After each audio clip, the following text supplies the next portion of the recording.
जय श्री राम।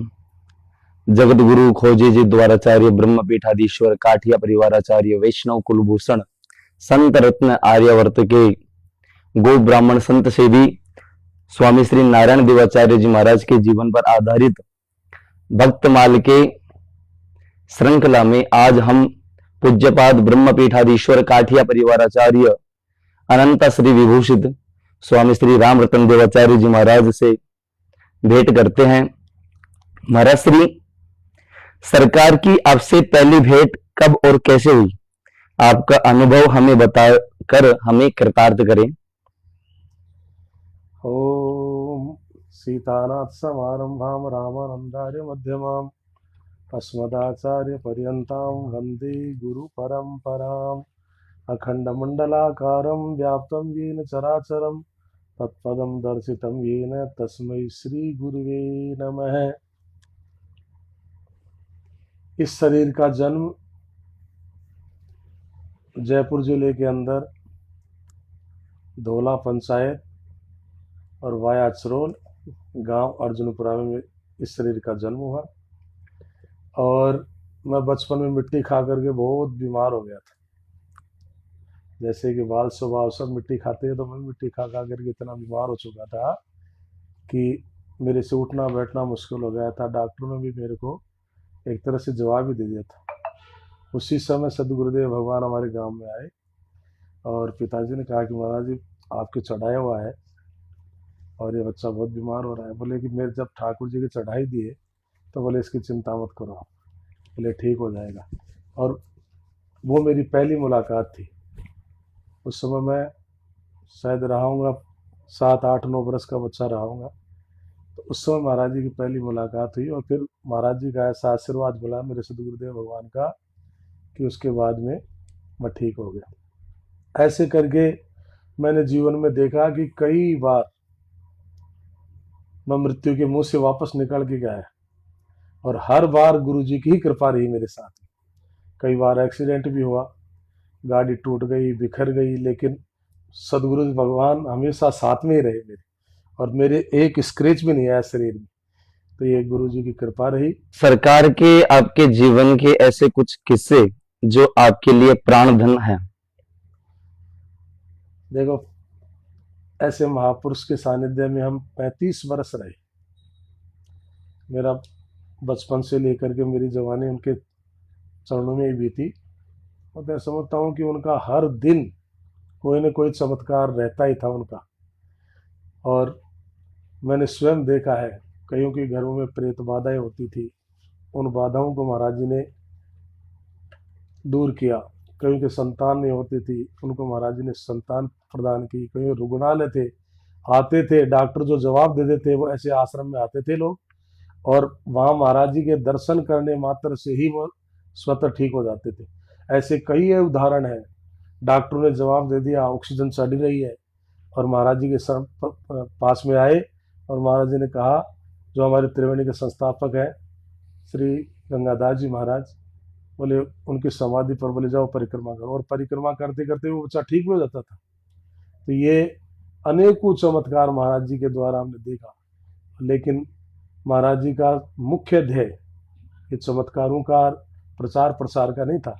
उनका एकमात्र ध्येय था कि जीव का कल्याण कैसे हो, और उसके लिए महाराज जी ने, जैसे भागवत गीता रामायण सब में एक ही चीज है, सबका सार है राम नाम जपना। तो महाराज जी इसी पर जोर देते थे। चाहे हम विरक्त संत उनके विरक्त शिष्य हो, चाहे उनके सदग्रस्त शिष्य हो, सबसे एक ही बात वो कहते थे कि नाम संकीर्तन करो। नाम संकीर्तन पर जोर देते थे। और व्यर्थ कोई बातें उनके पास में कोई करता था तो महाराज कहते कि क्यों अपना जीवन बर्बाद कर, नाम संकीर्तन करो। और ऐसा नहीं है महाराज जी भाई अपने पर ही थोप रहे हो, वो स्वतः पहले करते थे।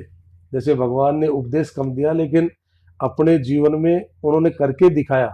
तो हमारे सदगुरुदेव भगवान ऐसे थे कि उन्होंने उपदेश इतना नहीं दिया, लेकिन स्वयं को साध करके, स्वयं वो कार्य करके और सबको अनुकरणीय बनाया। ऐसे नहीं कि भाई मैं नहीं करूँ दूसरे पर थोपूं, ऐसा नहीं किया महाराज जी। स्वयं 3 बजे उठते थे, भजन साधना करते थे, 7 बजे तक किसी से बोलते नहीं थे। ऐसे नहीं भाई गृहस्थों से नहीं बोलते थे, हम विरक्त संतों से जो उनके नित्य सेवा में रहते थे उनसे भी नहीं बात करते थे। जब तक वो भजन साधना पूरी नहीं कर लेते, अपना नियम पूरा नहीं कर लेते, तब तक किसी से बोलते नहीं थे।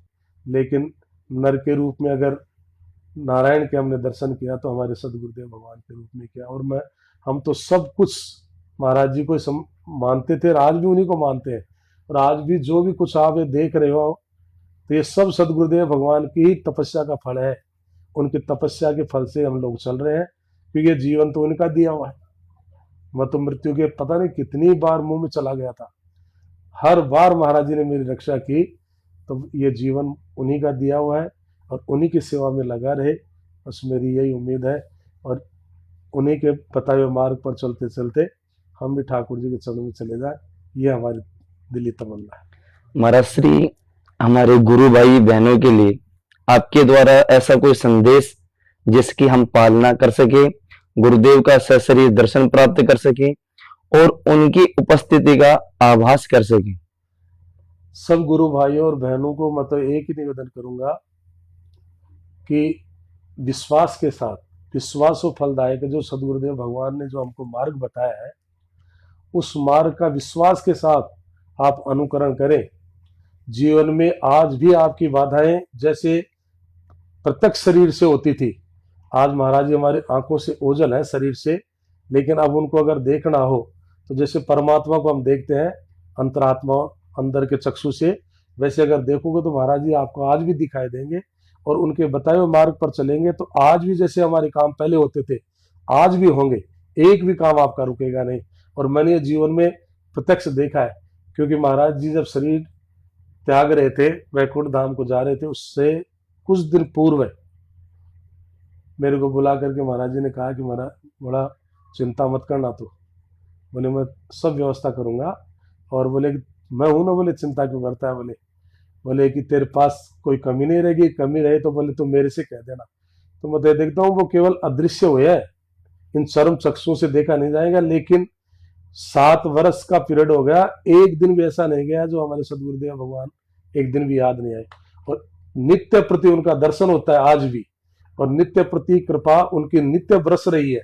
और इस गुरुदेव भगवान हमारे नर के रूप में नारायण थे। उन भगवान, हमने भगवान के अगर दर्शन किया तो सदगुरुदेव भगवान के रूप में हमने किया है। तो हमने तो ये समझ लो भगवान के दर्शन उन्हीं में किया है। और आज भी ये समझते हैं कि बस उन्हीं की कृपा राक्ष में उनका हमारा जीवन बीते, और उनकी याद करते करते हम भी उनके चरणों में चले जाएं, बस यही हमारी तमन्ना है। बोले सदगुरुदेव भगवान की जय।